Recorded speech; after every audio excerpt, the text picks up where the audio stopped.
Good afternoon, everyone. Today is Tuesday, April 9th, 2024, and this is the Salinas City Council meeting. This meeting is available in Spanish for members of the public in attendance and on Zoom. Translation devices can be obtained in the foyer. City Clerk? Buenas tardes. Esta reunión está disponible en español para los miembros del público y en Zoom. Las unidades de traducción se pueden obtener en la entrada de la rotonda. Zoom information can be found on the city's website. With that, please join me in standing for the Pledge of Allegiance. Councilmember McShane, would you join us? I pledge allegiance to the flag of the United States of America and to the republic for which it stands, one nation, under God, indivisible, with liberty and justice for all. Thank you. Roll call, please. Councilmember Barrera? Here. Councilmember Gonzalez? Councilmember McShane? Councilmember Osorio? Here. Councilmember Rocha? Here. Councilmember Sandoval? Here. Mayor Craig? Here. Thank you. All right, we'll go on to our proclamations. We have Distracted Driving Awareness Month, April 2024, and I do believe we have Councilmember McShane has the proclamation. Yeah, thank you, Mayor.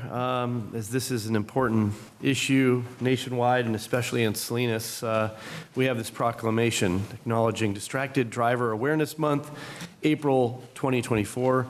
Whereas more than 1,000 injury crashes involve distracted driving on an average day, and the economic toll of all motor vehicle crashes in the U.S. annually exceeds $400 billion.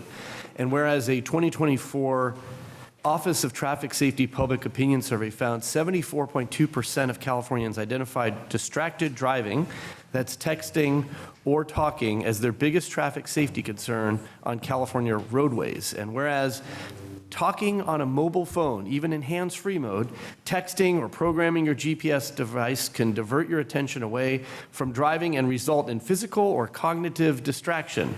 And whereas 8% of fatal crashes, 14% of injury crashes, and 13% of all police-reported motor vehicle traffic crashes in 2021 were reported as distraction-affected crashes by the National Highway Traffic Safety Administration.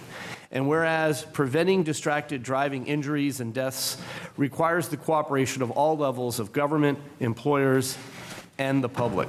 Whereas the National Safety Traffic Council and City of Salinas both work to promote policies, practices, and procedures leading to increased safety, protection, and health in communities.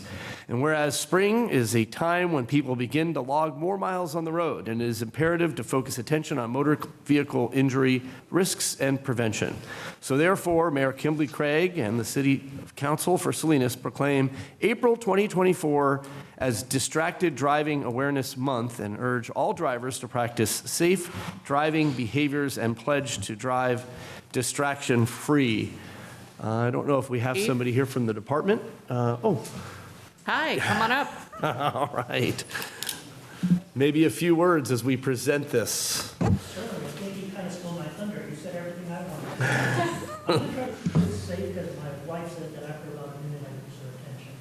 So I'm Officer Lopez with the Salinas Police Department. I've been with the department for a little over 24 years. I'm currently in the Motor Unit, and I've seen a lot of traffic-related incidents during that time.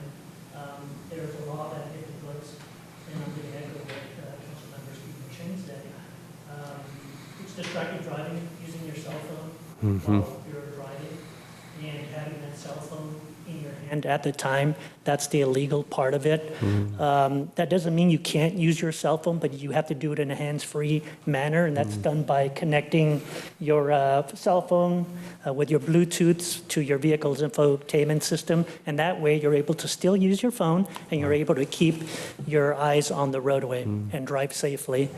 For those who choose not to do that and choose to hold their cell phone in their hand, they're 3 times more likely to be involved in a collision.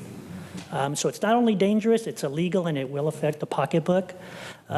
Distracted driving is not only limited to using your cell phone. It could come in various forms. It could be anything from reading a book or just reading on your cell phone. It could be anything from grooming. It could be eating while you're driving, because if you're driving and you're doing any of these things, what should your speed be? It should be 0. Amen. You shouldn't be doing 80 miles per hour on the roadway because it's unsafe. So people can get a ticket for that as well. So I'll definitely do my part out there in the street, and we all play an important role in keeping our streets safe. So my message to everybody here is just put that cell phone down and just drive. Thank you, Sergeant. Thank you very much. We'll get a Thank you. photo later. We'll take a quick photo in just a moment. We'll do the other proclamation. We have National Library Week, April 7th through 13th, and I have Councilmember Osornio giving the proclamation. Thank you, Mayor. Whereas Salinas Public Library provides the opportunity for everyone to pursue their passions and engage in lifelong learning and promote the free exchange of information and ideas for all. And whereas libraries have long served as trusted institutions for all members of the community, regardless of race, ethnicity, creed, ability, sexual orientation, gender identity, or socioeconomic status, whereas libraries adapt to the ever-changing needs of their communities, continually developing their programs, collections, and services to be as diverse as the population they serve and ensure equity of access for all, whereas libraries play a critical role in the economic vitality of communities by providing internet and technology access, literary skills, and support for job seekers, small businesses, and entrepreneurs. Whereas libraries are accessible and inclusive places that promote a sense of local connection, advancing understanding, civic engagement, and shared community goals. And whereas the City of Salinas and the Salinas Public Library recognize the valuable contributions made by its librarians, library workers, by celebrating National Library Workers' Day on April 9th, 2024. Whereas Salinas Public Library, along with its librarians and library workers, are joining library supporters and advocates across the nation to celebrate National Library Week.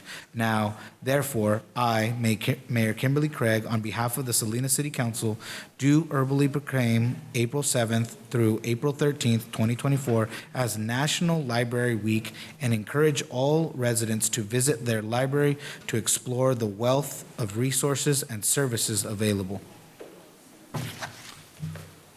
All right, and I think we have our interim deputy librarian, Francis Hebert? Hebert? Okay, I'm Kim Blee with no R, so I try to make it right. So Hebert, got Yes, perfect. it. Welcome. Thank you. I want to thank the City Council and Councilmember Osornio for reading the proclamation today. It's appreciated.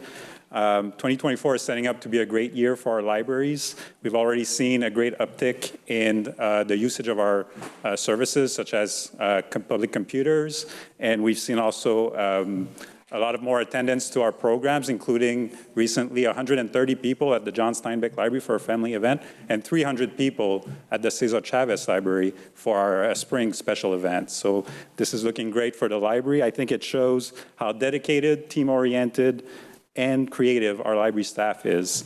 And so on this National Library Workers' Day, I'm happy to see the City Council joining me in showing appreciation to the entire library staff. And I urge everyone to come to the library for our next events. We have great things coming up for the summer reading program. Thank you very much. Excellent, thank you.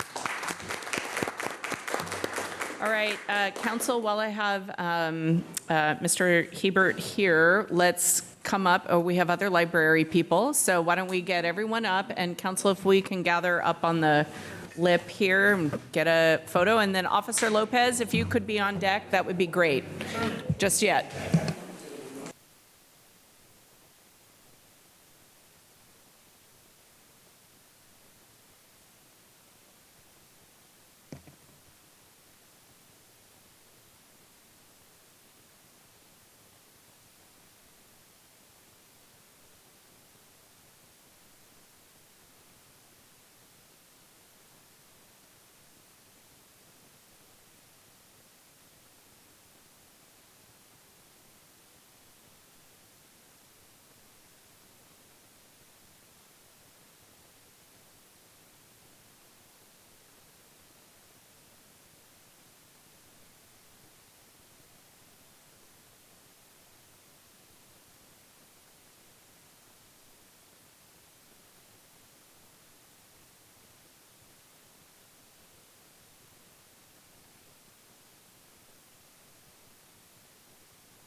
All right, we will now go on to public comment. If you wish to make a general public comment or comment on a specific agenda item, you're encouraged to attend the City Council meeting in person or attend the Zoom webinar and use the raise hand icon. Emailed public comments received have been distributed to the mayor, the city clerk, the council, and will be entered into the permanent record. Public comments generally are limited to 2 minutes per speaker. I may further limit the time for public comments depending on the agenda schedule. We're now open for public comment on items that are not on today's agenda, but are in the City of Salinas' subject matter jurisdiction. Comments on agenda items should be held until we get to that particular item. Thank you, and we are now open for public comment. Welcome. Thank you, Kevin Dayton, representing the Salinas Valley Chamber of Commerce.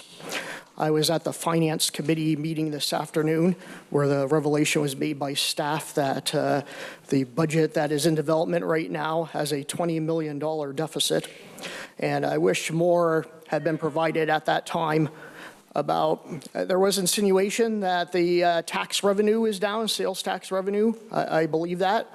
No references to whether or not other commitments and expenditures are increasing the amount that's being spent. But I think this is something that you need to take seriously as you go out. You're going to be doing, going out to the community and getting more input on the budget. You've already done it to some point, and a $20 million deficit changes the whole idea of what the city is going to do this coming year. Also, I remember in the past, the city used to talk a lot about the structural budget deficit, looking ahead at your pension liabilities and things like that. And there was that Salinas plan that was first produced in 2018 was related to that. I think you need to start focusing again on the strategic budget deficit and looking forward to, well, not looking forward to, but preparing for what used to be the case here at the Salinas City Council, which was trying to deal with balancing the budget and finding enough money for services. Thank you. Thank you. Hi, welcome. Buenas tardes, miembros del concilio y señora concejal. Mi nombre es Verónica León. Yo soy una organizadora comunitaria con el Centro de Abogacía como CCA. Y estamos hoy aquí trayendo 358 firmas para lo de vivienda y en estas encuestas estamos tomando en cuenta las personas de los diferentes distritos, la cantidad que pagan de renta y el ingreso mensual. Y por eso hacemos hincapié que ustedes, por favor, si se pueden revisar estas encuestas. Muchas gracias. Good afternoon. My name is Veronica Leon, and I'm a community organizer with CCA, and I'm here today with 355 signatures regarding housing, and this is a survey that we have considered, and we have taken into consideration all the districts. We also have considered the amount of rent they pay monthly and also their income, so I really ask you to please review these. Thank you. Hi, welcome. Thank you. Jose Guerra, Montevilla Community again. We're having the same issues in our park, and we've discussed this with a circle of individuals where we've gone a couple of times around and nothing's being done. We need people to be held accountable for their jobs and to do them. The gates got to be closed at night, guys. I don't care what time. I don't care who you got to wake up. For the safety of that park, you got to close the gates and the bathrooms. You also have to communicate with each other and talk to each other about what we've talked about and how we're going to do everything. And I sent an email to, I believe everybody here got a copy of it, Mr. Pia too, of how they should run the soccer league. Very simple. The school does it very perfect.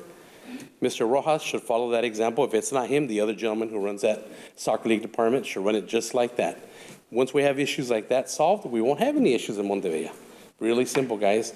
Water the grass, cut the grass, trim the trees, pick up the garbage, and ticket the people. Really simple. Thank you again. Appreciate it. Have a good day, guys. Thank you. Hi, welcome.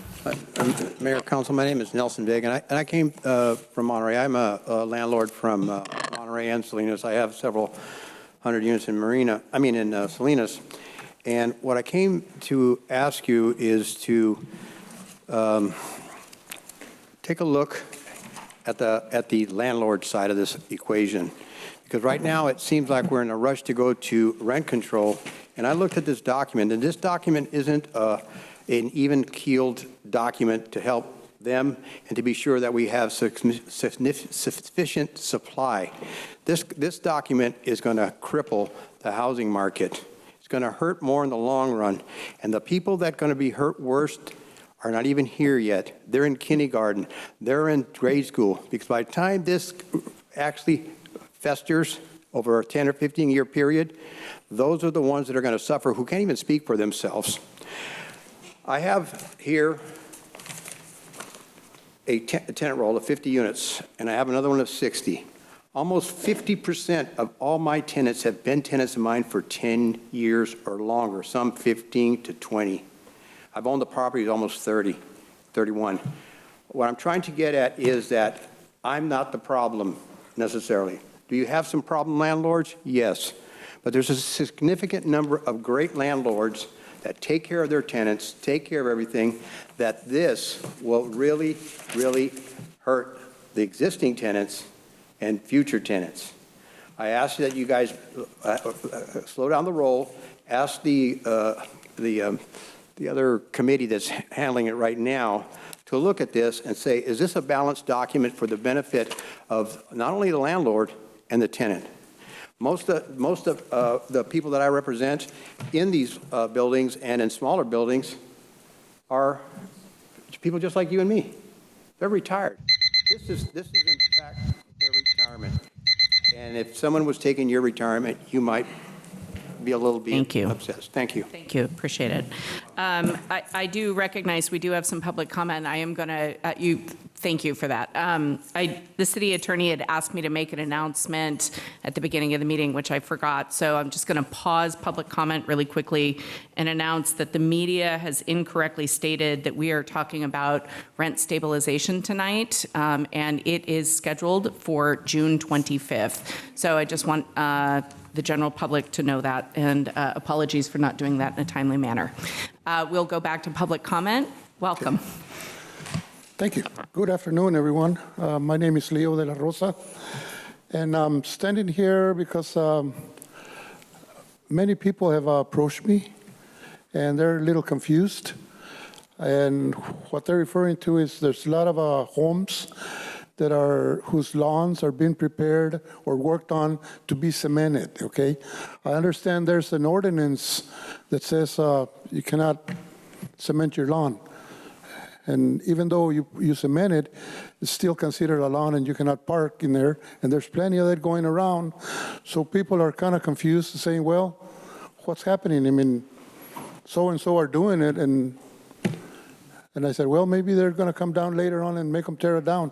Nothing's happening. So somebody's not doing their job. So please keep that in mind. Thank you. Hi, welcome. Thank you. My name is Melvin Fortes. Mayor Craig, Councilmember Orsonio, Council members Sandoval and Rocha. I attended the meeting, I believe it was April 26, which you chaired jointly, and I want to express my opposition to this notion of rent control. I don't think, given what the member from the Chamber of Commerce indicated, a $20 million budget, I don't think it's the right time to consider that. Given that shortfall, I suspect you should take a look at the amount of money that came in for the rental registry, and you'll see that there was a problem. But the more important thing is I'm a strong believer in capitalism. I'm a strong believer in improving the lives through education. And that has changed now because you have vocational training that's available to uplift people. But I think that you're talking about a fundamental problem here that's really society's problem. It's not limited and caused by the landlords. I mean, when people have food that's very expensive, you don't hear for price controls. When you hear that automobiles are too expensive, You don't hear about price controls, anything. It's just not the way to handle it. I'm not saying capitalism is perfect. And I think what we need is capitalism with perhaps a heart, compassionate capitalism. What I'd like to do is I'd like to join in further discussions because I have ideas on how we can meet this problem. And I just wanted to express, that's what I wanted to express. Thank you. Hi, welcome. Good afternoon, Mayor and council members. I will leave any discussion on that for later.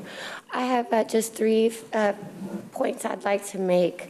In the tunnel in Natividad Creek Park, it needs a light. It's dangerous. I call it the murder tunnel for a reason. I run through it whenever I have to go to that park. It's very dangerous for children, elderly, anyone really. Just, we could get any light. Just, we need to put a light in that tunnel. It's always dark in it. The city doesn't have enough trash cans. That's why there's trash everywhere. I walk everywhere in Salinas. We just need more trash cans. We can't blame the citizens for throwing trash on the ground everywhere when there's just not enough trash cans. It probably isn't that expensive. We can get cement trash cans that are pegged to the ground with maybe some sort of steel kind that goes inside that can last, I don't know, for a really long time, so it's a good investment. And then if people aren't actually throwing the trash away, we can do some community education about, just throwing your trash, and that will actually help with just keeping the city cleaner. And then finally, with the sweeps, I understand there's probably some hygienic reasons that we do the sweeps, but we need to find a more humane way to deal with the homelessness, which is the other half of the housing crisis. One idea, you take some of these empty lots, we could get chain link fence, we could enclose them, we could put sanitation stations in them like they did with the floods, where people could take showers, they could wash their clothes, and people could stay there until they get permanent housing. The sweeps are very inhumane. It's the very little belongings these individuals have. So in sweeping them away, you're taking what little humanity they have. So I just ask that any of you that are interested in solving these minor problems, and I know there's other big issues we have, but these are 3 little things that we could actually take care of. So thank you so much. Thank you. Hi, welcome. Hello, good afternoon. Mr. Barrera, good afternoon. City Council members, Mr. Pia. I have been trying to get this thing solved for a couple of months now, and all we're asking for the soccer. I just got the copy of the renewal contract that was granted again till May 17th. We were told a couple of weeks ago that if they did that, the park would be meeting the requirements to do the facility at the park, which is, it requires porta potties, security, supervision of whoever you guys want to send. We don't get any cooperation. Obviously, the school, Alisal School District, does what they do, and I guess you have no say-so over what the school does, which is fine. But if it's the city park, we feel that it is the city's responsibility. So I don't know what else to do. We follow all the rules and regulations. We address our representative. We address Mr. Pia. We addressed Parks and Recreation. And here we are again. And guess what? It'll be May next month. So if you could take care of the requirements to use the park, we would greatly appreciate it. Thank you. Any other member of the public wish to comment on items not on today's agenda? Okay, I'll go ahead and close and go over to Zoom. Does any member of the public wish to comment on any items not on today's agenda? We have Stephanie Rivas with a raised hand. Stephanie, you have 2 minutes. Go ahead and unmute yourself. Hi, welcome. Thank you. here today to talk about the rent stabilization ordinance and my concerns regarding its implementation and what it will do to the market for the tenants. I think it'll remove housing from the market and will do the complete opposite of what its intention is. And I wanted to express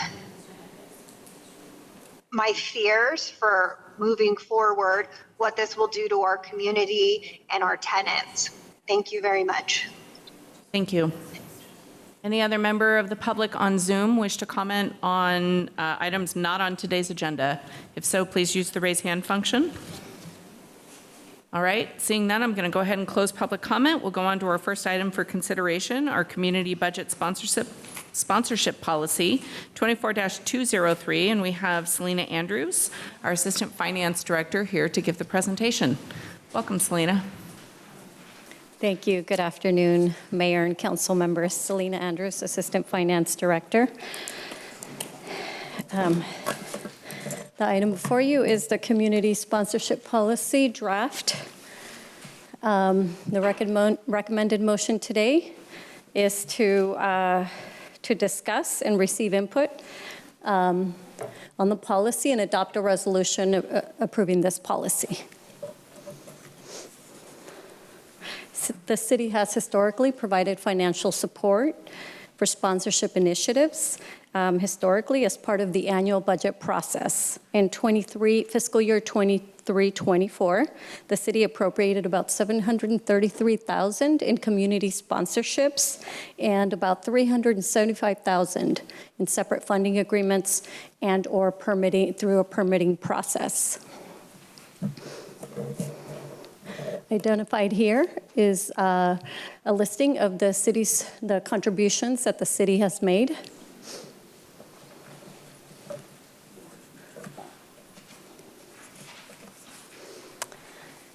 We have brought this item before the Finance Committee and City Council beginning February 6th. Feedback was incorporated into the policy that you have today. On March 5th, this item came to the full City Council and feedback was also incorporated. And we earlier brought it to the Finance Committee and also received very good feedback and are now presenting it to City Council. Oops.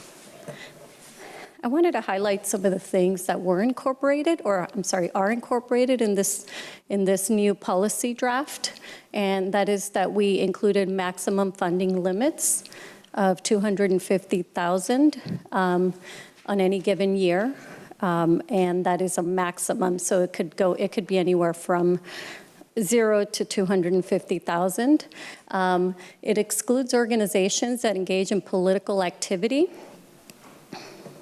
And we also added a requirement to reimburse the city if funds are not spent accordingly. And we included language that allows the city to work with applicants that submit an incomplete application throughout the application period.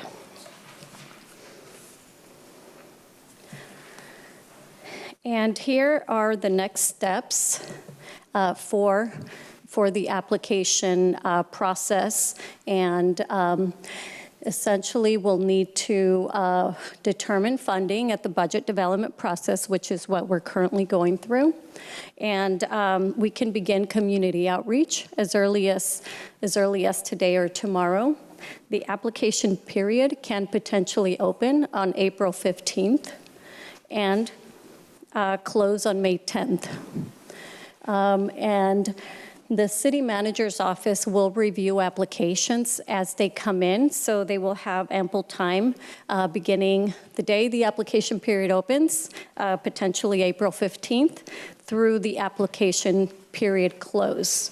And on or around May 17th, the city manager's office will be notifying applicants in writing of their status, and ultimately, City Council will make final determination on the awards. With that, staff is available for questions. Excellent. We'll go to council for questions. Councilmember Osornio. Yes, thank you, Madam Mayor. So one of my first questions is going to be, and I do have a handful of questions, but I'll try to be pretty quick. The first area, if we're looking at the policy and under the line general information, there's a part in there where we're speaking about special event requirements and other requirements must be followed according to city policies, code, and ordinances. Failure to comply with the city permitting requirements will result in organization being ineligible for future sponsorships. Can you talk a little bit about what it means for city permitting requirements? That is if during the process, the application process, they've indicated that they'll need permits, right? And then they don't go through with the permitting process, which everyone should do unless that is part of what the city might be granting in kind awards. So basically just, if there's anything that the city feels that the applicant is not following any process that we're outlining in a policy in the application requirements, also providing a checklist. So that's what that means. Thank you for the clarification on that, and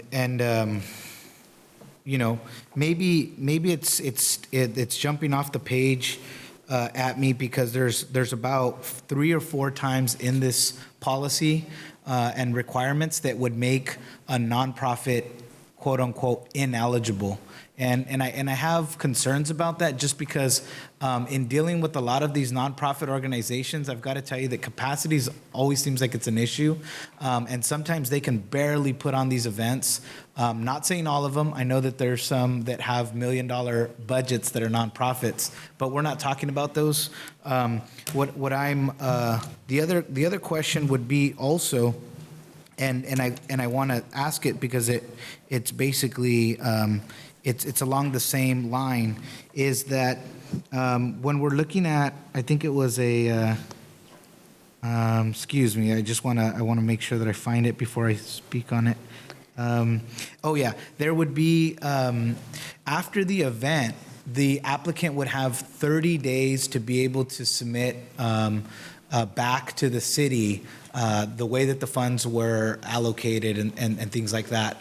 If they don't do it within 30 days, again, they would be ineligible for future grants. Is that kind of like that they would not be eligible ever again? So let's say that, Meals on Wheels or Monterey County, whatever, they apply, and even though they have leadership changes throughout the years, and now they're doing great, and they have a completely different board or whatever it may be, does that mean that they can no longer at all apply for these funds? So that could be yeah. I'm sorry? It doesn't state it here. It just says that they will not be eligible at all. Okay. Is the way I read it. So I think that's an easy fix. We can say, we can state that they wouldn't be ineligible in the coming year. Oh, that would be great. That is a simple fix. We Yep. can do that. Awesome. That's so great. Yeah, because like I said, it identified it a couple times inside of the policy, and I just wanted to make sure that they weren't X'd out forever. Okay, so thank you. And then the other question that I had is, so I know in here it states that if there's an incomplete application, that there would be somebody that would be able to help them either complete it or resubmit it. Can you talk a little bit about who that person, what department may or may not be able to help with that application? Absolutely. The way the city staff envisions this program is there will be qualified individuals that are going to oversee this program, and these are individuals that can be easily identified because we do other programs. We run other grants, not all necessarily city grants, but we do have qualified individuals that are great, that can work with the community. Yeah, and I've just got to say that there's some folks that work in Director Lundquist's shop that are just got some, and in all of the divisions within the city. But I mean, man, Kristen, Vicky Sargent is just, and she deals with so many. But then you even look at our neighborhoods division as well with Jose Ariola and folks. There's just so many people to choose from, I guess is what I'm saying. But I just hope that it would be somebody that already kind of navigates with these nonprofit organizations that we can have there to be able to help them complete those applications, especially when you have organizations like the Asian Cultural Festival that is going to be doing their event in the next couple of weeks. You have folks from Pride, you have folks from Morito. Being able to work with those nonprofits, I think, is important. So I just want to kind of throw that out there that hopefully whoever gets to work with them, we can help them submit those applications. The other thing that I wanted to know is, I know we said $250,000 for the amount of money, and as I was looking at the total amount of money that was allocated, I know it was around $1 million, but there was some really big. There was some really big contributions. $177,000, I think, was one of the contributions. $40,000 was another contribution. But without a lot of those big ones, I got $205,200 for a lot of those smaller contributions. Is there an opportunity to kind of have like a max of maybe like, it's one application is from 0 to 5,000, and then anything over 5,000 is like a different part of an application or something like that? Has funding limits? I know, I believe some of the council members have brought that up as a maximum amount of money that application would be able to. Has those conversations happened as well inside of your department when coming up with this, as far as what that might be? Thank you for the question, Councilmember Osorio. Yes, we have talked about this, and we did not want to limit council. Okay. So I think it's important to note that we want you to be able to see all of the applications and determine which programs should go forward in any given fiscal year. Right. Okay. So hopefully my colleagues have some good input on that. And then the last question would just be with the city manager. City Manager Pia, my question is, and any of the applications that are denied, I know that in the policy it says that the recommended applications will come to council. Will we also be able to see the applications that were denied? I guess, can we see? Yes, we will give you all the applications of people who submitted a form for our review, yes. Thank you. And that was my final question. Thank you. Thank you. And comment. I'm just saying. Councilmember Barrera, questions? Yes, thank you, Mayor. Does the city have an individual that works as, I'm going to use the word consultant, I don't like that word, but somebody that can directly work with these organizations as they submit information, application, and whatever else is required? Do we have an individual identified to do that? Thank you for the question, Councilmember Sandoval. We have not identified the committee, but I think it's important to think through, the people that already do certain things like this and identify those people. I think it's important to have that skill set. And let me tell you the reason I asked that. We should look at all these nonprofits that submit because they are interested in doing something. Number 7 of your eligibility criteria, well, I'm proud of myself there with my vocabulary. Number 7, all programs must provide a benefit to the residents of Salinas. And you know what? And I really believe that if there's a nonprofit that's willing to go through this bureaucratic process, our applications are being held accountable, I am sure that they want to do a great benefit. At what point does a city, and I'm going to look to our city manager, I think it's important that if I apply for something like this, because I want to do something good for the community, I should be able to talk to an individual that understands the process. And maybe if I have an issue or I'm having a hard time, somebody should be able to tutor me or help me instead of just saying, oh, you didn't do it correctly, so I'm sorry. But helping them out to make it happen. Do we have something like that? Thank you, Councilmember Barrera. Although this is proposed to come out of the city manager's office, there will be outreach people. There will be people in the manager's office who can guide someone. There will be people in the finance office and my old faithful Library Community Services Department who've done this at the council level will be available to help people. Yes.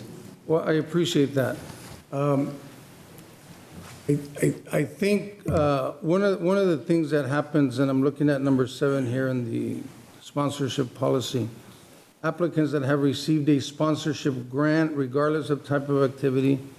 Well, yeah, you got to keep records. You got to make sure that you do them in a timely fashion. And I guess that's been my greatest concern, is to make sure that they succeed in doing that.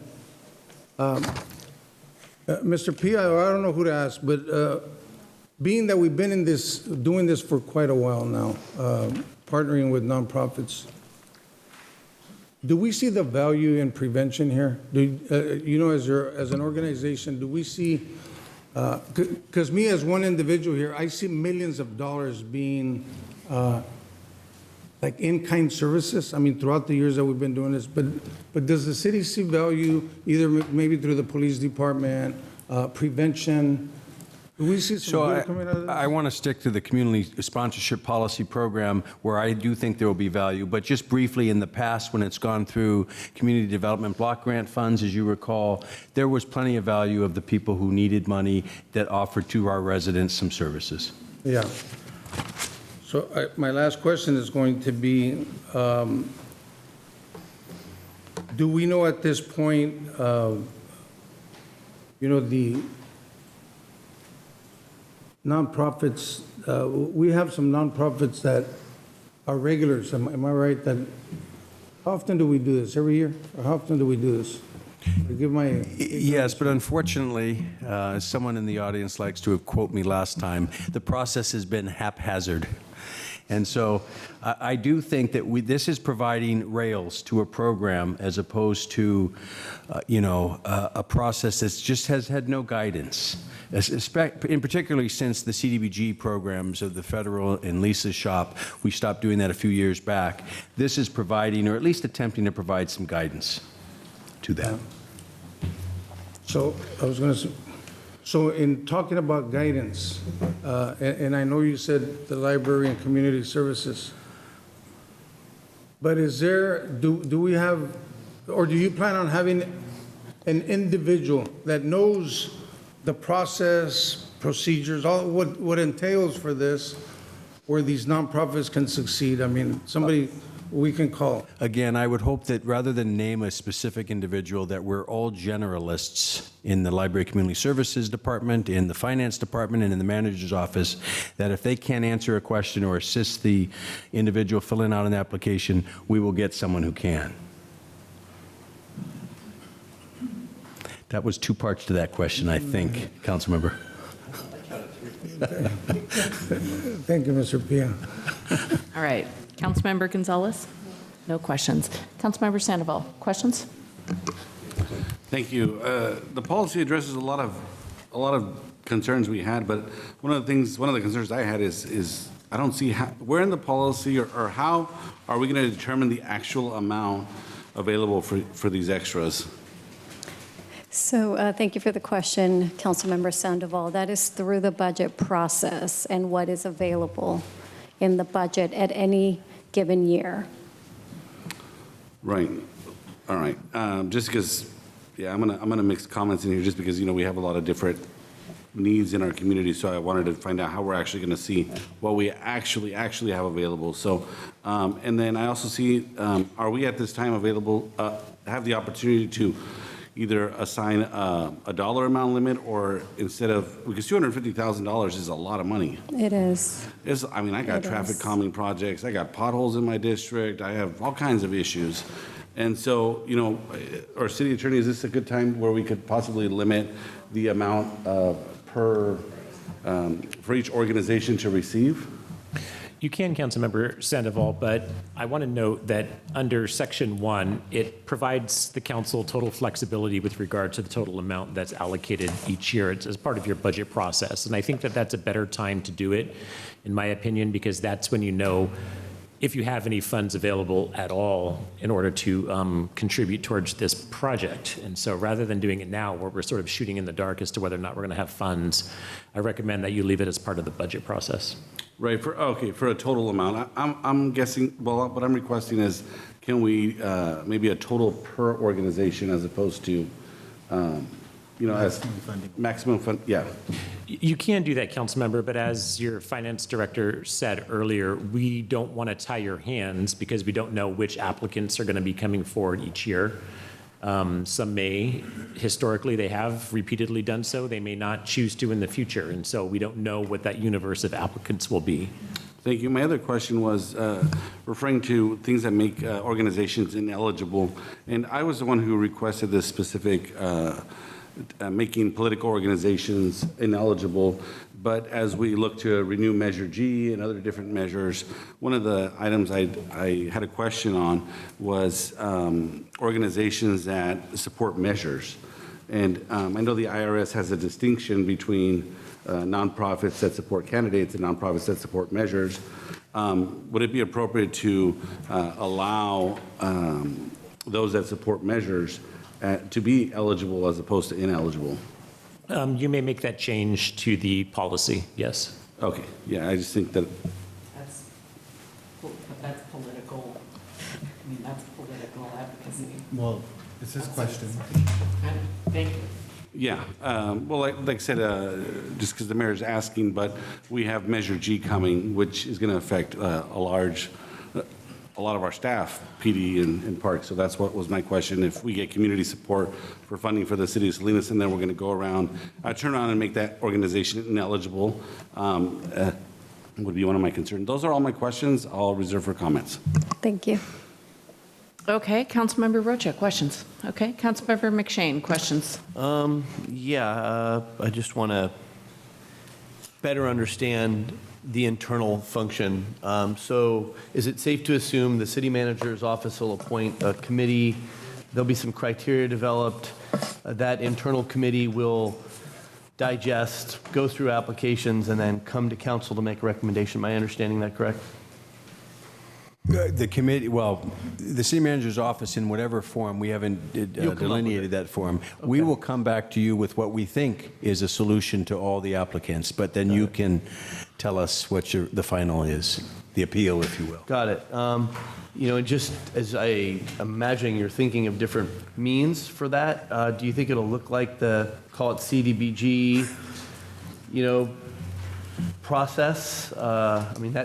It's a good process. Or the neighborhood services grants that happen. Staff go through a thorough vetting, make a recommendation, and voila. We're going to be thorough. You referenced the CDBG, the federal program, where there was an actual council subcommittee of which you were a part, and this isn't proposing that. No.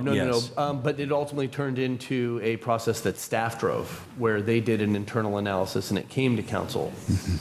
Maybe something like that? Correct. We will figure out a scoring or. That sounds great. Okay. No other questions. Look forward to comments. Thanks. Thank you. Great, thank you. A couple questions on my end. I asked them at the finance, so you should know the answers already. Sorry. I'm wondering if we can clarify nonprofits as 501c3 in good standing. 501c3 status is just as important as having the 501c3 designation.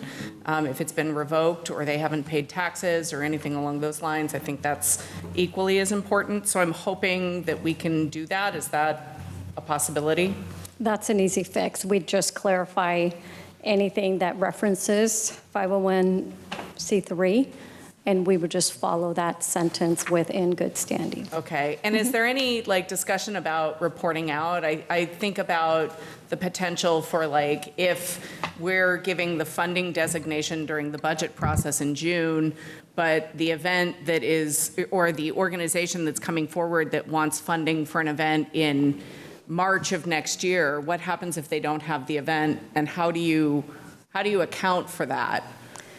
There is some language in the policy that states that requires the applicant to return the monies if the event does not occur. So they do have to report out. And this kind of goes back to Councilmember Osornio's comment, whether it's 30 days or it's 60 days. We will work with the organizations and ensure that at some point we get some reporting. Okay. I would say not to exceed 60 days, absolutely. Okay, and then is there an opportunity or a possibility to have for if an organization applies for a large amount of money, to have just the council know on a quarterly basis or on a monthly basis how the updates are coming with that, if it's for operations or an ongoing project? I don't really know kind of the context of it, but wondering if like some of the larger recipients of that funding might, be able to check in throughout the year. Absolutely. So we do have that also, that language in the policy where they will have to report in as events are occurring, which they mentioned in their application process, at which point we can absolutely provide council an update. And do we have a set amount of is it quarterly or is it monthly or is it just upon request? I mean, the reason why I ask, obviously, is because when we've had reporting, we've had some difficulty in maintaining or managing that. So I'm just wondering if we have the ability to add that language. Absolutely. I think add the language to the policy. I don't see why not. I think the Finance Committee might be a good avenue for that, if the council would agree. Okay, thank you. I appreciate the answer. All right, we will go out to the public for general public comment. Any members of the public wish to comment on this item? Hi, welcome. Hello, Kevin Dayton, representing the Salinas Valley Chamber of Commerce. We are supportive of this policy. Mr. Pia has mentioned on various occasions that the previous procedure was haphazard. And you don't want government doing things haphazardly. It just gets everybody in trouble. So it's great to see this structure put into place. Other cities do it. A few of the recommendations that we had in the letter are being adopted, and Councilmember Osornio talked about this. The reason why our letter had recommended that there be, after you submit the application, will people help you? In January 2023, City of Seaside has a whole process of giving out grants, and it was embarrassing because people sent in the grant application on the last day, and then there was a technical error, and they had to discount it. I think Meals on Wheels was one of them. It was just embarrassing. So you just want to give a little bit of flexibility so that that sort of technical problem doesn't happen. Regarding where this is going to go in the long term, Councilman Sandoval, people are going to get angry if I mention it again. I'll do it again. $20 million deficit suddenly revealed today, and staff says they can do it without doing any cuts of services. So it's going to be interesting to see what happens in this program.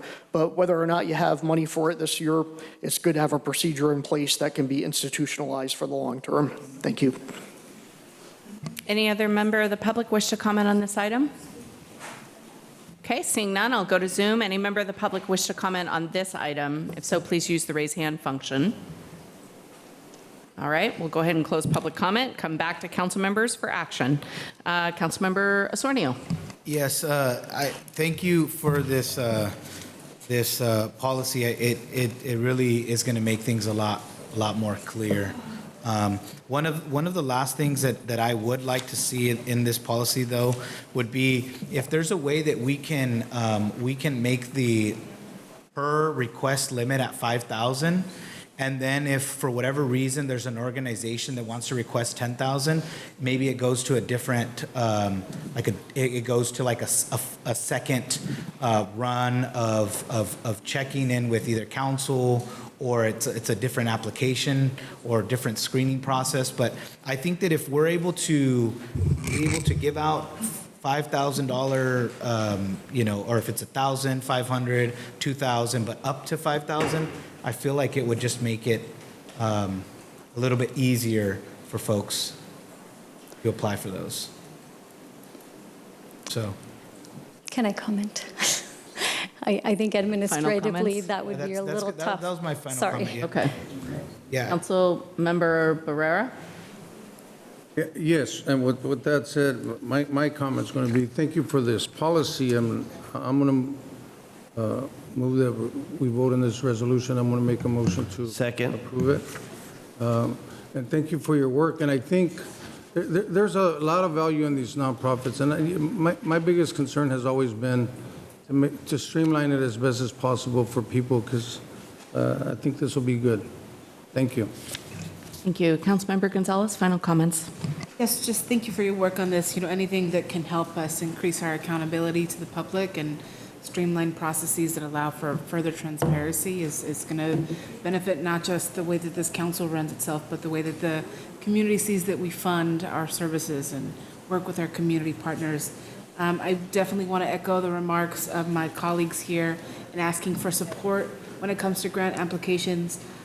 Though many of these nonprofits have gone through them before, that's not to say that there isn't, technical language difficulties that may come along. But very happy to support this. Thank you. Thank you. Councilmember Sandoval, final comments. Yeah, I'm just going to reiterate my concern for a lot of our basic needs. I'm happy to scale down a traffic calming project because there's not enough funding. Or other reasons, maybe it's other traffic calming projects have only been allocated a certain amount. So I am also concerned about the long-term feasibility of this. I feel like we need to go back to basics. I acknowledge that we're doing better in establishing this policy, but the current policy will make some organizations like BHC, Mujeres en Acción, MBEB ineligible. And so I'm proposing that we remove just the portion that makes organizations ineligible if they support specific measures. I'm also in favor of a specific limit, a $50,000 limit. I think that, although we will have ultimate control at the very end, I think that we should just establish a maximum. So with that, I'd like to offer a substitute motion that we have a $50,000 limit per organization and that we remove the clause that says that those that support measures, that we remove that portion that will make them disqualified. I'll second your substitute motion. Okay, we have a substitute motion made by Councilmember Sandoval, seconded by Councilmember Rocha. We'll go on for final comment. Councilmember Rocha. I appreciate all of your work on this policy. I support the comments made by Councilmember Sandoval. What I'll share with my colleagues is I'm looking right now at the Measure Q, which was an early childhood education ballot initiative from the midterms, and these are the organizations that publicly endorsed that measure. You have Building Healthy Communities, Monterey Bay Economic Partnership, United Way Monterey County, the Monterey Bay Aquarium, COPA, Community Foundation for Monterey County, Mexican American Opportunity Foundation, the Parenting Connection of Monterey County, Mujeres en Acción. All these organizations would be ineligible from receiving funds from the city of Salinas because they endorse ballot measures. I think it's important to acknowledge that 501c3 organizations are allowed to endorse ballot measures, just not candidates. And they're not the only organizations that do that. The Transportation Agency of Monterey County endorsed Measure X. The infrastructure ballot measure that was on the ballot, I want to say, was 2016. The League of Women Voters was against Prop 1. So this is typical things that nonprofit advocacy organizations do, and I don't want to limit their ability to receive funding from the city by that language within the policy. So that's why I support that part of it. I also want to share with my colleagues from my professional work standpoint is I write grants and I'm in the grant writing field, and what I could tell you is as a grant writer, you want to be able to apply for a grant that could actually increase the impact of your work and allow for your organization to, at least for that fiscal year, operate a well-rounded program. And it's really limited in your ability to do that when the maximum you could apply for is $5,000.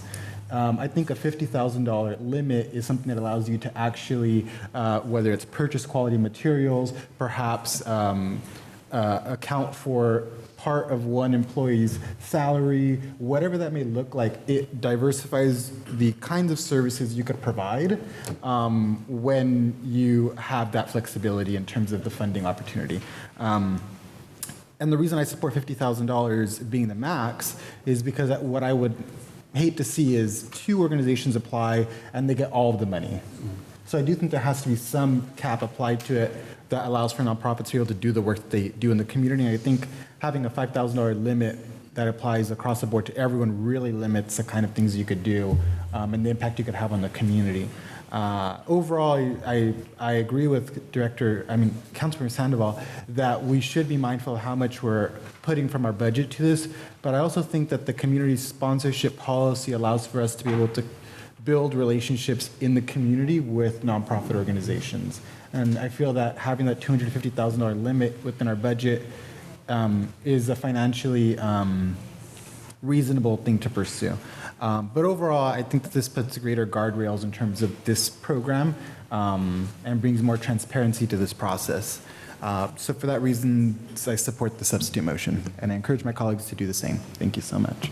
Councilmember McShane, final comments. Yeah, I'm fine with the substitute motion. A question or clarifying question, if I may, Mayor, to the city manager, if that's allowed. Yeah. Will this impact any organization we're supporting through, say, a use permit? This is unrelated to that, right? That is correct. This is not, remember on that one slide, we pulled out those leases, those use permits, Councilmember. Different animal, yeah. Correct. Okay. Right, okay. Yeah. Cool. No, I think this is good to have a policy. It's good to define an amount. Great work, Selena. Just a few thoughts. Having lived through the CDBG Public Services Subcommittee over 10 years ago, it was political. There were organizations lobbying council members. You had Meals on Wheels pitted against Legal Services for Seniors, pitted against Alliance on Aging. I mean, it was a bloodbath. And they may disagree and say, oh, no, it wasn't that political, but it was political. And it came down to council members, working out a deal. And I just want to encourage, however, the city manager's office puts this together, to keep it apolitical, to come up with criteria. And I forget the name of the gentleman that worked in community development, but he came forward with criteria, and it was an internal process, and it still is. Well, the city mostly supports itself now through the process. But prior to that, there was criteria. I wrote down some of the ones that came to mind. Dollars leveraged, right? Is the organization supported multiplying the city's commitment 2- and 3-fold? The number of people served, traditionally underrepresented individuals. Is it a first-time event or activity or cause, or is it a second or third, and so forth? So coming up with that criteria, making sure that it's as objective as possible and fair and widely circulated, I think, benefits. The only other thing I would say is the higher the minimum, the better. We used to give out $5,000 as part of the CDBG subcommittee, and staff were really belly aching because they'd have to go out and inspect and follow up on how that money was spent and chase down receipts from Walmart and the local liquor store, making sure there wasn't any hooch involved. It was challenging. So I just would say, that higher the limit, and I want to say the minimum got to 25,000, maybe even 50, before the city said, okay, we're no longer giving to the public, we're going to give to ourselves. And the same thing with the Monterey Bay Air Resources District. When I got on that board, we would huddle up by region. And if it was a biodiesel plant off the wharf for boats on the Monterey Bay in Santa Cruz versus a roundabout off airport, there'd be this hustling activity. So, Jim, have fun with this. The higher the minimum and the fewer may make your life easier. I think we have an element of trust, a la neighborhood services and CDBG, ESG, and the rest of the fund, that can work through this. So. I support the substitute motion. Thanks. Yeah, I'm actually in agreement with Councilman McShane. I was not yet on council, but going to council meetings and watching sort of the hot mess of the CDBG discussion, that you'd have the chambers full of Girl Scouts pitted against the Boy Scouts, pitted against ACFA, pitted against, it was kind of messy. So I would say figure it out, from the administrative standpoint and ensure that what's coming forward, everybody's under the same understanding of how the awards are being presented. I do have just one minor favor. I'm going to throw it out there. But I'm okay with the substitute motion if I could make the ask for a friendly amendment to include in good standing for the 501c3. Yes. Okay, thank you. I appreciate that. I'll support that. Yeah, that's just to ensure, that we're doing our due diligence there. All right, so we have a substitute motion coming forward. Can I just get a clarifying of what the substitute motion is? I'll defer to the maker of the motion. Go ahead. The maker of the motion needs to clarify.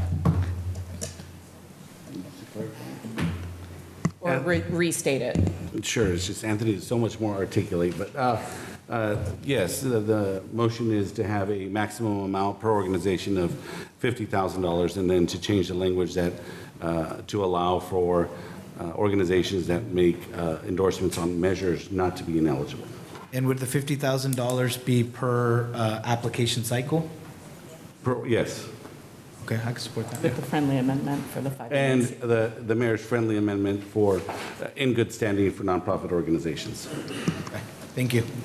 All right, call for the vote, please. Mayor, Yes. I understood the motion, but also I believe Councilmember Osornio also made a request to some language change regarding ineligible in the coming year in the policy. So I'm not sure if that's also going to be added on there. I'll ask the maker of the motion if he Yes, accepts we that. can add Okay. that, Friendly yes. amendment, okay, and a second from the okay, great. Okay. So yes and yes. Thank Thank you. you. Call for the vote, please. Calling for the vote on the substitute motion, Councilmember Barrera? Yes. Councilmember Gonzalez? Yes. Councilmember McShane? Yeah. Councilmember Osornio? Yes. Councilmember Rocha? Yes. Councilmember Sandoval? Yes. Mayor Craig? Yes. Motion passes. Okay, we're going on to consent. There are 11 items on the consent agenda. Would anyone like to pull an item for separate vote or discussion? I'll go to my right. Councilmember Osornio? Yes, Mayor, if on consent, if I can please pull item, excuse me here, Sorry, I know I came quickly at you. 24-169, Okay? 24-187, Okay? and that's going to be all. Okay. Thank you, Madam. Councilmember Barrera? Yes, 151, 157, 169, and 187. Okay, Councilmember Gonzalez? Okay, Councilmember Sandoval? 157. 187. Okay, Councilmember Rocha? It'll be the Coventry Street Neighborhood Traffic Calming Plan, 165, 177, and also 187. I'm sorry, 177 and 187? Yes. I don't know if we're going to have any of them left. Hang on. Okay, Councilmember McShane? Sure, 152, comments, 163, 169, and 187. Mayor, Hang on one second for me. I'm writing notes. Yes, sir. sorry about that, Mayor. Can I please pull 151? I just have one question on that Okay. one. Thank you. And I am going to reserve for comment on 152. I'll go out to the public. Does any member of the public wish to comment on an item? Yes. 163, the historic resource. Okay.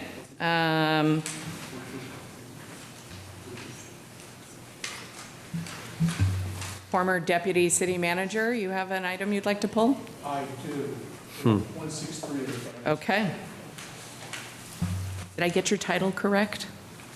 We're starting at the time. Oh. Yeah, Public Works. Understood. He was Thank you. airport manager. Hi, which item? Redevelopment manager. Yes, for Coventry.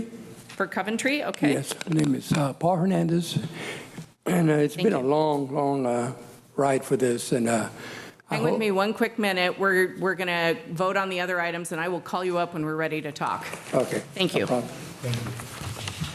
Any other member of the public wish to pull an item? All right, I'll go to Zoom. Does any member of the public wish to pull an item on Zoom?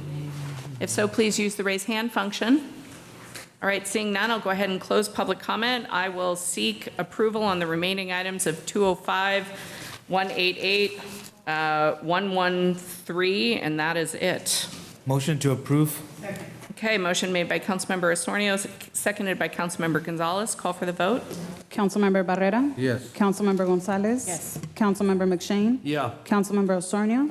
Yes. Councilmember Rocha? Yes. Councilmember Sandoval? Yes. Mayor Craig? Yes. Motion passes. Okay, we'll go to ID 151. Councilmember Osornio, you pulled this. Yes, and that's 151? Correct. Okay. If we can just get a little bit of, I know on here, AVP implementation funds, and if we could just get a little bit of an overview of this item here. Hello, Mayor, Council. My name is Ana Ambriz, and I'm the Recreation Park Superintendent. So with the amendment to the agreement with BFS, we're going to expand scope to El Gavilan Tot Lot. The original scope was only to resurface the blacktop that's currently there and add a half basketball court. With the amendment, we're looking at the park more holistically and looking at adding a multi-use court and looking at lighting and other amenities. Yeah, thank you so much. I just wanted to pull the item. I know it's not directly in my district, but this is just a really great project. I'm so glad that this is going to be invested in and just very supportive of it. So thank you. Councilmember Barrera? Yes. Pulled this item? Actually, in everybody's district. So we work for the people of Salinas. But you know what? I'm excited about this. Every time I see things like this, I like the public to know, a lot of times we hear we're not doing anything, but this is a long time coming. Can you just share a little bit? Because it is a lot of money, but just share how it's going to improve, please, the quality of life, not only El Gavilan Park, but also Foster Park. Of course, so like I mentioned, the improvements at El Gavilan will increase, and the AVP implementation fund will also cover the site plan review fees for Foster Park. You all know the cost of construction has skyrocketed, so we're trying to leverage funds, and that's where AVP is kicking in. Yeah. To help us. And again, I think overall having beautiful, clean, improved parks, improve the quality of life of all residents, of all users. Yes, and just, with these improvements, because I know sometimes when we invest money, is with these improvements, are we including as far as maintenance as well? Yes, our operating budget will take care of maintenance, and as mentioned previously in other meetings, we're working closely with the Amor Salinas team to do regular cleanups and maintain them as clean as possible. Yeah, thank you. Thank you. Okay, I need action on this item. Second. A motion made by Councilmember Barrera, seconded by Councilmember Osornio. Call for the vote. Councilmember Barrera? Yes. Councilmember Gonzalez? Councilmember McShane? Yeah. Councilmember Osornio? Yes. Councilmember Rocha? Yes. Councilmember Sandoval? Yes. Mayor Craig? Yes. Motion passes. Excellent, thank you. We'll go on to ID 152. Councilmember McShane, you pulled this item.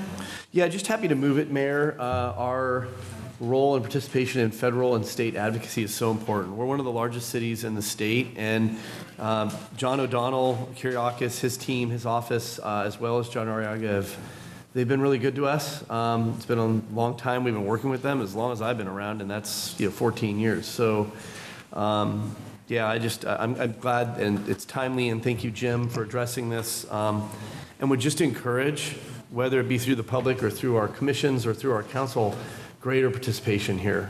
Cities 1/10 our size, do a better job in advocacy. And I know some folks have been there once or twice or maybe even 3 times. I know I could do more, we all could, but that presence is important. Certainly having the speaker from our district and leaders like Ana Caballero.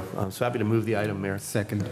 Okay, motion made by Councilmember McShane, seconded by Councilmember Rocha. I will reserve my comments, but I would like to see the legislative committee in the upcoming year meet on a monthly basis, and I think that's going to be really important. I would support that or budget Yeah. or whatever. I'm not, no, just in conjunction with the legislative agreements that are in front of us. Thank you. I appreciate it. Call for the vote. Councilmember Barrera? Yes. Councilmember Gonzalez? Councilmember McShane? Yeah. Councilmember Osornio? Yes. Councilmember Rocha? Yes. Councilmember Sandoval? Yes. Mayor Craig? Yes. Motion passes. Excellent, thank you. We'll go to ID 163. We do have members of the public, and I try to give in deference to the members. If you'd like to come give your public comment first, and then we'll go to council members who pulled the item. Oh, hang on, I'm getting both of my ears bent. I skipped the master services agreement for train maintenance, so we got to do one more. Apologies on that. ID 157. And Councilmember Barrera, you pulled this item. Thank you, City Attorney. You're welcome. Councilmember Sandoval here. 157, Mr. Jacobs, I mean, this is a big, a lot of money involved here, but you as a person in charge of your department, are you satisfied with, is this good investment with this company? The Yes, services that they're doing? We do have some contractors that do give us problems, but that's why we did the RFP process, so that we can rate the folks that actually submit to us. And part of that rating was past services. And so these two companies have given us good service in the past, and we expect them to continue giving us good service with this contract. Oh, well, take your word for it. Thank you. Councilmember Sandoval. Yeah, I was excited to see this. I know this will hopefully support Victor's department. I know there's a lot of much needed work, so I'm glad the process went the way it went. And I'm looking forward to better service and more support for our staff. Thank you. I'll need a motion. Motion. Second. A motion made by Councilmember Barrera, seconded by Councilmember McShane. Call for the vote. Councilmember Barrera? Yes. Councilmember Gonzalez? Councilmember McShane? Yeah. Councilmember Osornio? Yes. Councilmember Rocha? Yes. Councilmember Sandoval? Yes. Mayor Craig? Yes. Motion passes. Excellent, thank you. All right, now, members of the public. Thank you, sorry about that. ID 163, the historic resource designation for existing building located at 361-365 Main Street, the El Rey Theater. Okay, Hi, so. welcome. Hi, so I'm Eloise Shum. I am a member of the Historic Resources Board, and I wanted to mention the designation for the El Rey Theater on Main Street. I was the lone board member voting no on the designation because I didn't think that the building and the future plans for the building matched according to the standards of the Department of Interior, which is the criteria for historic designation. And my vote was not so much because of the age of the building or the historic architecture, but the plans to rehabilitate the structure from a movie theater to an entertainment venue. So an example is the First Theater in Monterey or the Golden Bough in Carmel. Both of those are historic buildings on the register, but neither of them are entertainment venues like a comedy club. So with all the seats removed from the main audience area, which is what they did with what they're proposing to do.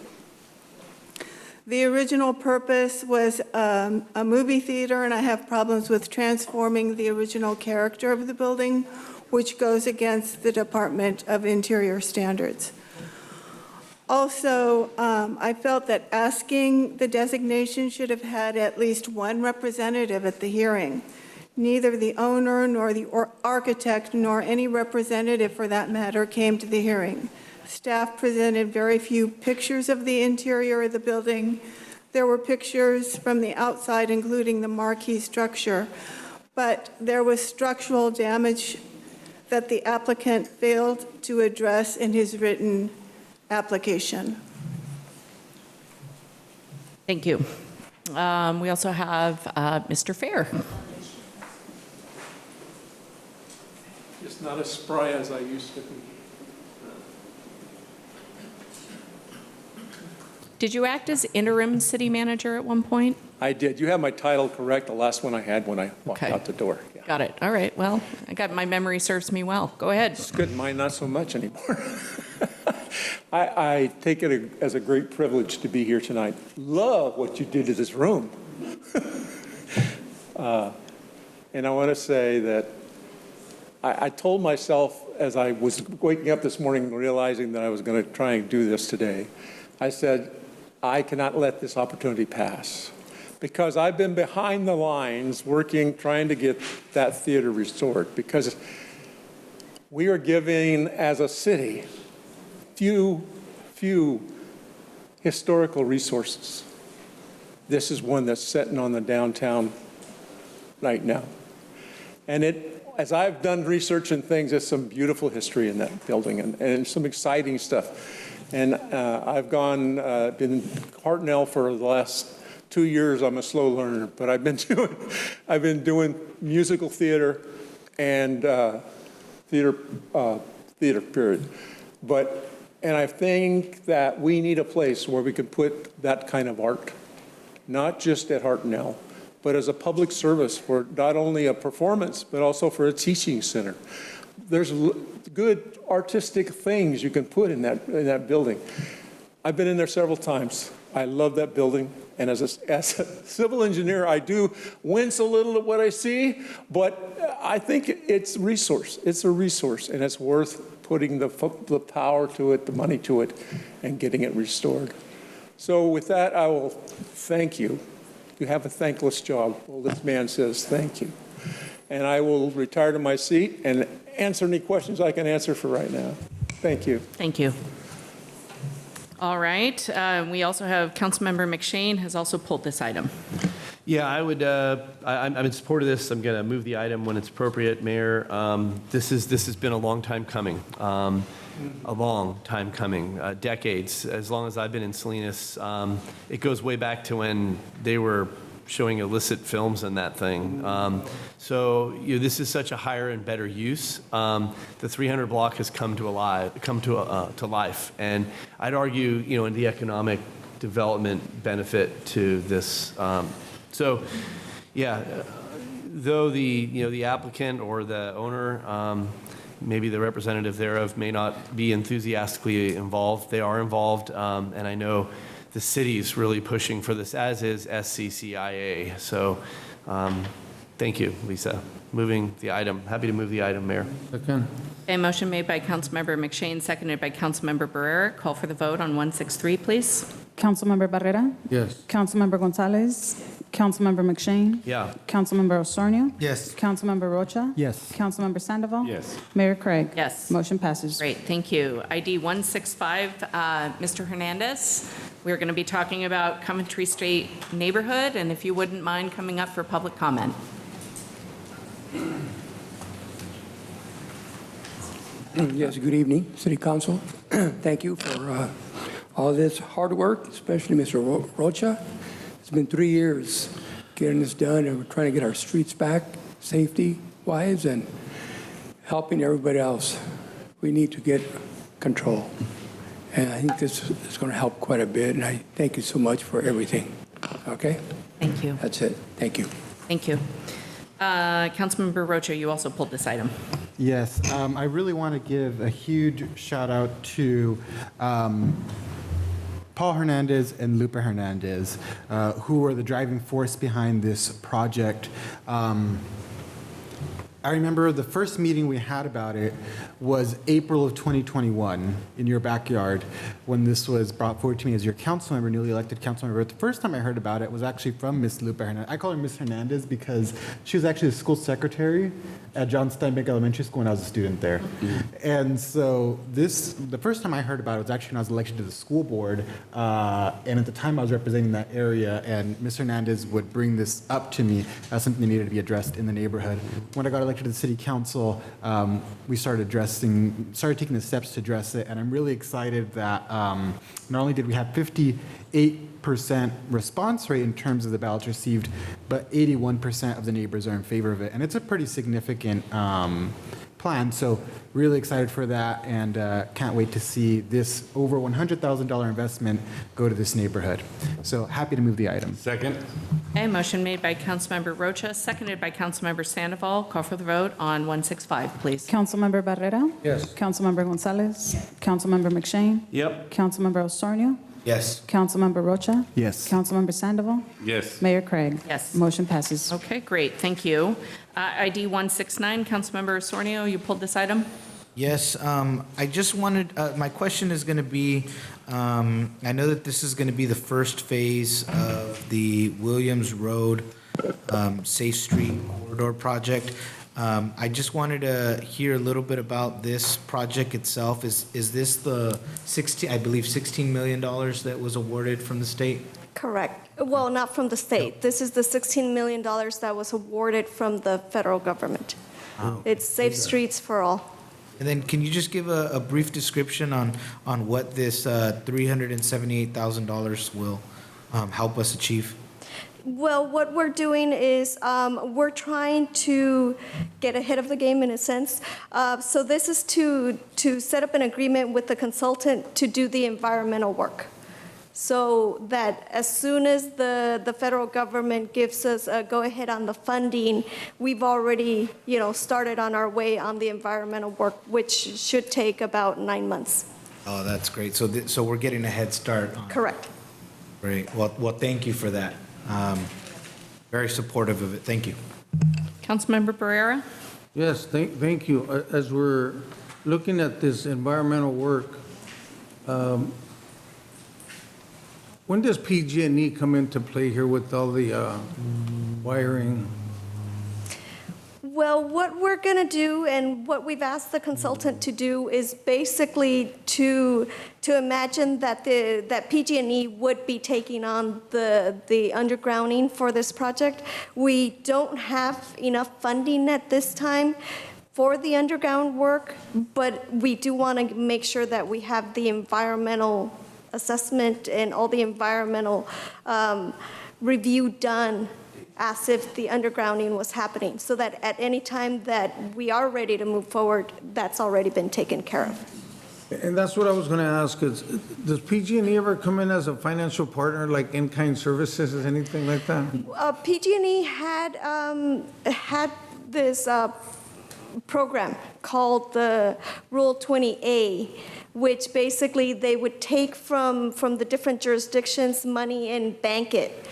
Rule 20A went away, I believe, about 2 years ago. We are still an active community. This project, we started it before. We actually paused it because we've been chasing after additional funding. And in our last conversations with PG&E, it is still an active project for them. So we still have that little piggy bank with PG&E. I like that piggy bank. Show me the money. Let me ask you something. In your report here, Ms. Robles, you talk about corridor improvements. So when you say corridor, what exactly does that mean? Corridor is basically the roadway. So we're talking about Williams Road. In this case, we're saying from Alisal to Freedom Parkway. The improvements that were presented as part of the grant is bicycle and pedestrian improvements. We're also talking about installing 3 roundabouts, and all of that will come with this grant that we received. Yeah. And my last question, I know we've had a lot of good community meetings. When do we get in front of the public to talk to them about this exciting project here? We actually have, we've partnered with the AVP, and we're doing a streetscape master plan as part of the AVP. So we've been doing actually a number of community outreach meetings, and the plan that was presented as part of the application for the grant has actually already been shown to the public. So Great. everything that we presented has already been shown to the public. Great. Well, thank you very much. And Mayor, when we're ready, I'd like to make a motion. Second. Okay, motion to approve by Councilmember Barrera, seconded by Councilmember Osornio. Call for the vote, please. Wait, I was on this too. I'm sorry, I don't have that listed. I apologize, Steve. Thank you. Councilmember McShane. Just on comments here, I would say buyer beware. The streetscape, the safety improvements, fabulous, given all the collisions and the deaths. But this is a road diet. This will likely limit flow and traffic speeds. So there's going to be some frisky drivers, very frisky. I can say firsthand from the 90% funding we received from the federal government associated with West Alisal, I still get calls. So just make sure that there's the outreach and strong public engagement. It's one thing as part of the application to do the outreach, and it really sounds awesome. It does. And Kimberly Horn is the best. But I'm looking right at Barrera, like I would encourage lots and lots of public engagement to see to it that folks realize they'll be moving slower, there'll likely be fewer cars at slower velocities to the benefit of pedestrians and bikes. So that's all. Thanks. Okay.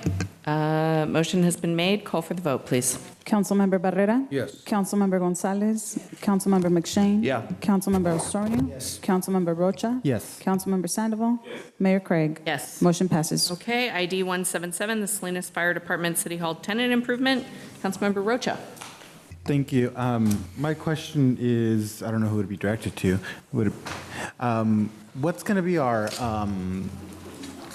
strategy to prevent the water damage from happening again as we're having very sporadic weather? Because that's essentially what this is about, right? I don't know. So we actually have a new roof on the lower level of City Hall. Oh, understood. So that's what's going to primarily help us to prevent this water damage. We had not completed the roof, basically sealing up the roof completely, so we had the metal decking on, but we hadn't finished all the perimeter, basically all the joint improvements that needed to be done, and it's actively being completed as we speak. Yeah, well, hopefully we could get this done as soon as possible. I remember this was one of the first projects that we discussed when I first got on council in 2020, so happy to move the item for approval. Second. Motion made by Councilmember Rocha, seconded by Councilmember Sandoval. Call for the vote on 177, please. Councilmember Barrera? Yes. Councilmember Gonzalez? Councilmember McShane? Yep. Councilmember Osornio? Yes. Councilmember Rocha? Yes. Councilmember Sandoval? Yes. Mayor Craig? Yes. Motion passes. Okay, ID 187, Measure G and ballot measure feasibility assessment. Councilmember Osornio.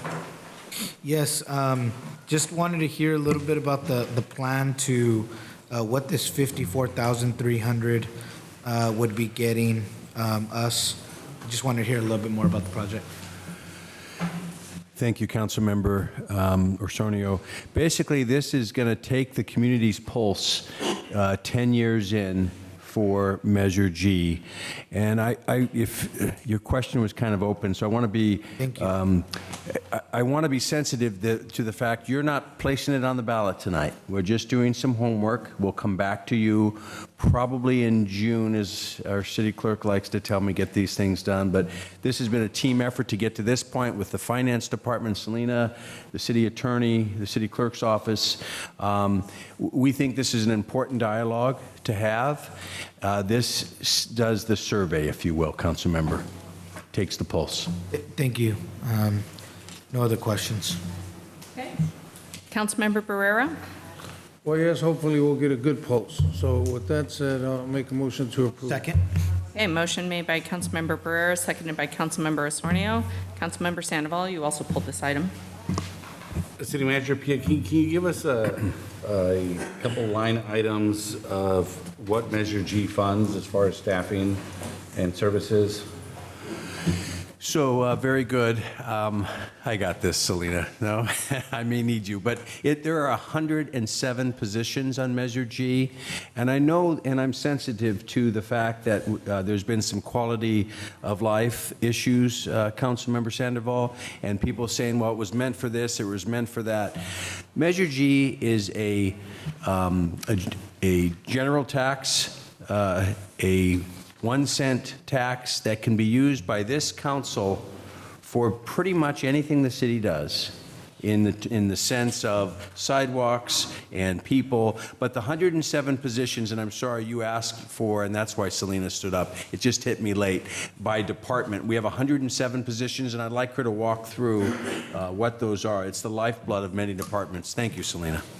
Thank you. So we currently have 29 police in police. We have about 9 in fire, 10 positions in community development, 36 positions in public works, 16 in recreation, 2 in information technology, 2 in finance, 1 in HR, and 1 in administration. That's a total of 24 million. That's just in personnel. CIP is 9.3 million. Thank you. Those are all my questions. I just wanted to highlight that as we take the pulse of our community, I think, letting the community know how important that is to keeping services going in the city of Salinas. Absolutely. Thank you. Councilmember Rocha, you also pulled this item. Just want to echo what has been shared by my colleagues. It is absolutely imperative that we not only go out for a Measure G renewal, but that we do everything possibly can to make sure that it is renewed. I mean, this is not, as I said before, funny money. This is a second job you took out to pay the bills that you couldn't do with your first job. And so it's absolutely critical that we renew this. And so happy to support this item. Councilmember McShane? Yeah, I think for the public's sake, this is the first step towards going to the voters for the renewal of the tax measure. We need to be clear about that. The outreach starts now. Jared's a good pollster. We've used him before. So we'll see what the public has to say. If it's, in the low 50s, we'll have to figure something else out. So it'll just be interesting to see what's said. There's been a lot of criticism of Measure G. So I think that this will be that opportunity for a good public discussion as to where, when, why, and how. So happy to support it as well. Thank you, Mayor. Great, thank you. Call for the vote, please. Councilmember Barrera? Yes. Councilmember Gonzalez? Councilmember McShane? Yeah. Councilmember Osornio? Yes. Councilmember Rocha? Yes. Councilmember Sandoval? Yes. Mayor Craig? Yes. Motion passes. Excellent, thank you. We will go on to the next item on our agenda, councilmember reports, appointments, and future agenda items. Before we start, I just want to make a quick acknowledgement that I know our incoming city manager, Rene Mendez, is making appointments with each one of the council members. So if he has not reached out yet, he will soon. And I also just wanted to acknowledge that the council in our last discussion, in our last council meeting, really expressed an interest in having a meet and greet or a meet the manager event. And so when I met with him, I brought it up and addressed it with him. He very much wanted his wife to be there and wanted it to be at a time during the week where most people could attend. We talked about Tuesday, June 4th. We have council meetings on June 11th and June 18th. So we thought the sooner the better as he gets sworn into office on May 28th.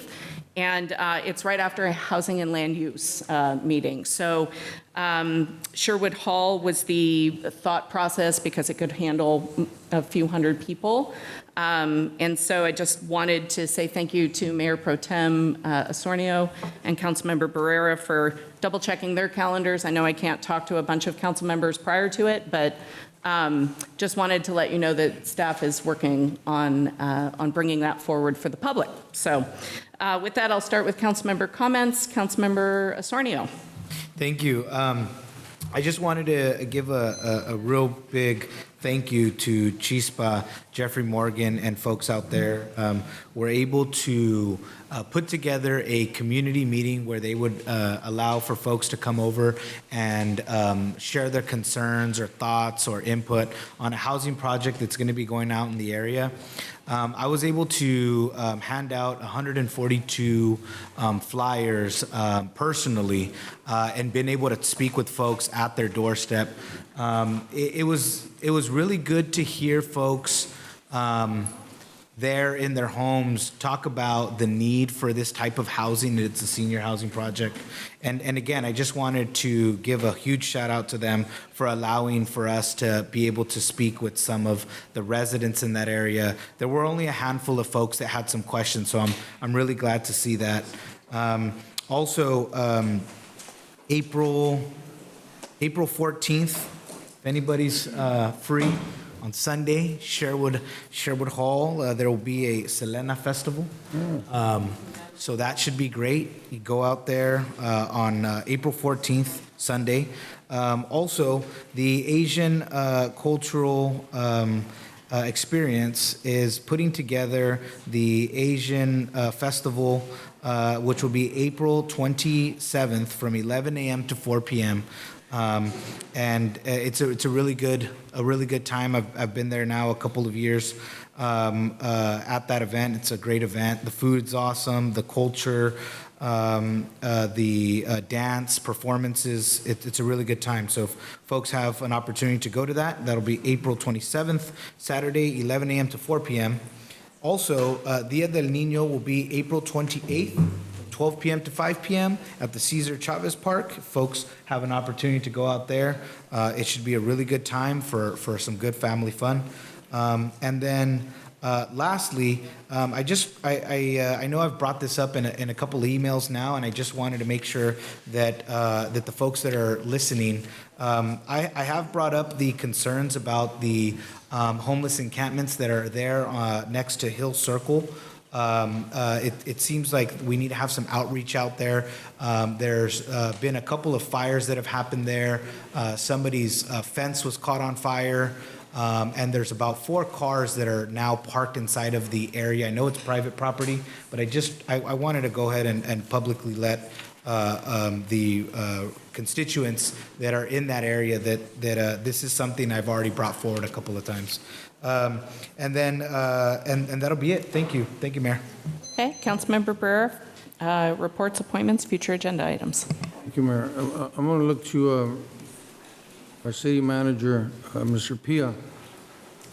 I think this council and the staff, I really believe if you look at the agenda that we had today, there's a lot of great things happening in Salinas right now and in the near future. And I'm looking towards some of the homeowners from Montebella as well that are, well, they're concerned about their neighborhoods and with good reason. I think one of the things that would be great, I don't know how many departments there is, whether 9 to 11 departments. I think somehow we got to work as a team where, I remember at one time a former chief of police said, hey, the Parks and Rec staff that are out there, they're going to be our eyes and ears, when things happen. But I think when there's issues out in the community, we need to figure out a way how to take care of things, concerns. To the point with Measure G, we want to make sure, and yeah, we need to get this thing done, but the constituency has to believe our work, our word. If for some reason we can't get out there when they think we should, I think somebody should know, you know what, we're on it, but it'll take a little bit longer. We just, I was at the meeting with Acosta Plaza, and it is surprising how many people are being vandalized over there and getting a lot of, there's certain gang members that are making it difficult for some of the homeowners as well. So as we address these safety issues, I want to work as a team because I think it's critical. Mayor and city manager, when we hear things that are happening, I would like to figure out a way how we can address that, because I'm going to tell you something real quick. If it wasn't for Mr. Jim Pia, I was trying to get a fire hydrant at Montebella. It took me 2 years, and thank you to the to the work of Mr. Jim P. I got done within less than a week. But I was trying to do that, it took 2 years to do that for one fire hydrant. So sometimes when we're doing things like this, I think we need to be more efficient in making things happen.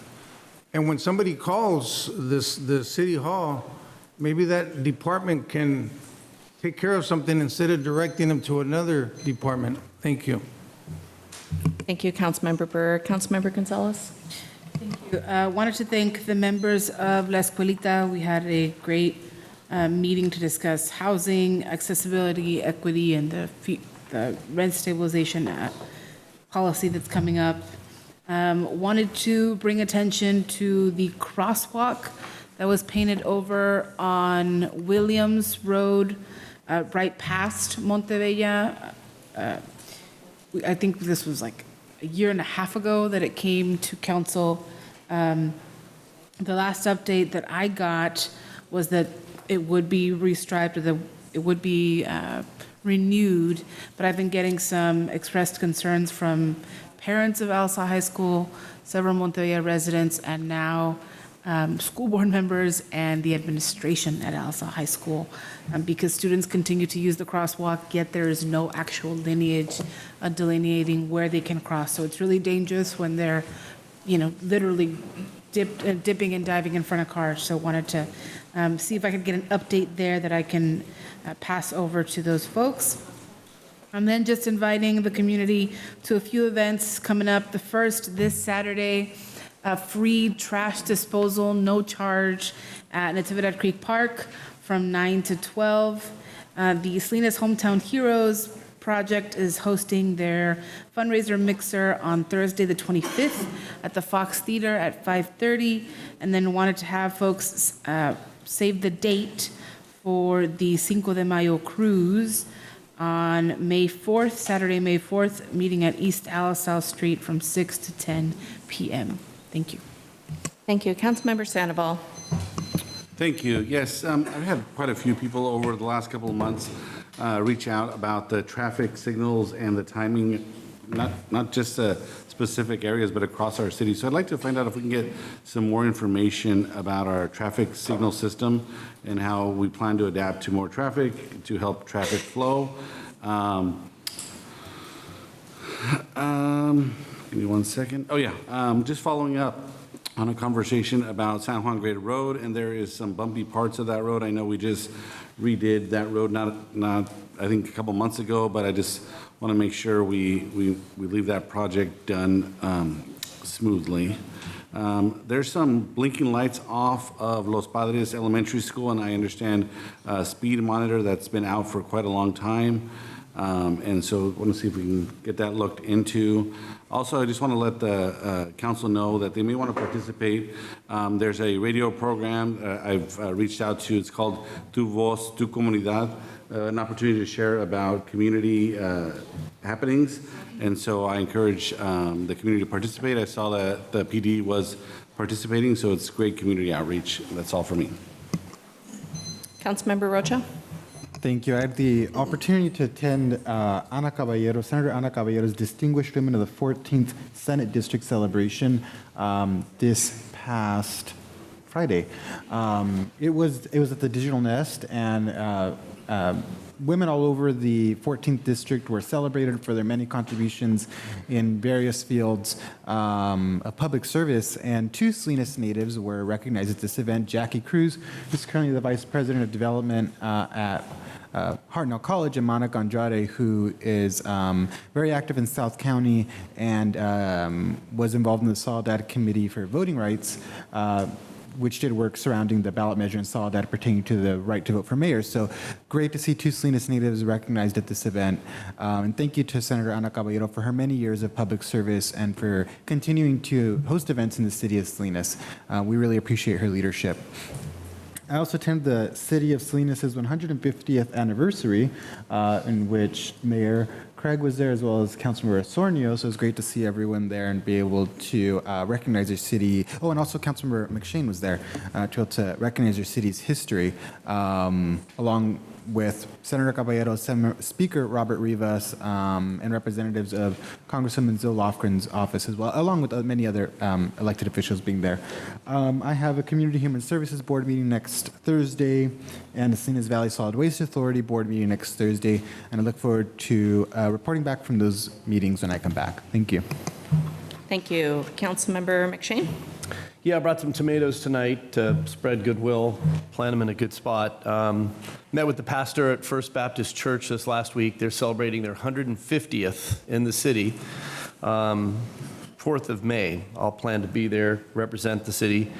Also, just want to acknowledge to David Jacobs and to Acting City Manager Jim Pia, Interim City Manager Jim Pia. Thank you for the tree trimming. There's been a lot across the city that I've been noticing, and it's appreciated. Also attended the 150th. I thought it went over very well. I'm going to take a minute to share something very personal and important. I've concluded I needed to prioritize my faith and family over dysfunctional elected leadership in the city of Salinas. I'm announcing my resignation from the City of Salinas City Council effective Friday, May 10th. I love Salinas, and there is so much that I look forward to celebrating at the appropriate time. Some notable items that I'm going to highlight: the creation of the Salinas Connect app, establishing the City Arts Ordinance, the City Arts Fund and Arts Commission, the creation of the Salinas Neighborhood Services Department, neighborhood improvement grants, successful planning and investment in our downtown, authoring adaptive reuse and blight legislation impacting commercial and residential properties, creating policy preventing overnight parking of oversized vehicles in our neighborhoods, establishing a sister city in Soke, Turkey, and support for our police station and El Gabilan Library, among other things. I've estimated over 25,000 hours in meetings like this and at city events. I love our city. The truth is I have to give more time to my aging dad, my aging in-laws, and my 4- and 6-year-old. I'd be remiss if I didn't note that the reality is I can no longer be effective in this environment as an elected leader. I look forward to continuing to support our city and address city issues as an active stakeholder. We have a lot to do to address public safety, to improve our crumbling streets and address increasing homelessness. I pray that our leadership can focus more on results and less on going after one another and staff. I know it's possible. So, thank you. Okay, thank you. All right, we'll go on. Thank you. We'll go on to closed session and receive public communications from the audience on closed session items only. The City Council has 4 items up. California Government Code 54956.9, 54956.9, 54956.9E1, and 54956.8. Does any member of the public wish to comment on these items? Okay, seeing none, Councilmember Osornio did make a request in the last meeting that we adjourned this meeting in memory of Wellington Lee. He passed away on February 18th, 2024. He was a lifelong Salinas Chinatown resident born in 1945. His grandfather had come to Salinas in the late 1800s and was the mayor of Chinatown. His name was Shorty Lee. He attended Lincoln Elementary School and also the Chinese school in Chinatown, learning Chinese language. He wrote a copy for the Bank of America in San Francisco and was a member of various fraternal organizations also in San Francisco, and he was a charter member of the Historical Resources Board here in Salinas. He was chairman of the board in past years. Gave a number of presentations about historical Chinatown, sharing his extensive photo collection, which is now with the Asian Cultural Center. There's a video of his historical work on YouTube, sponsored by the Steinbeck Library. With that, we will take a brief moment to honor that memory of Wellington Lee.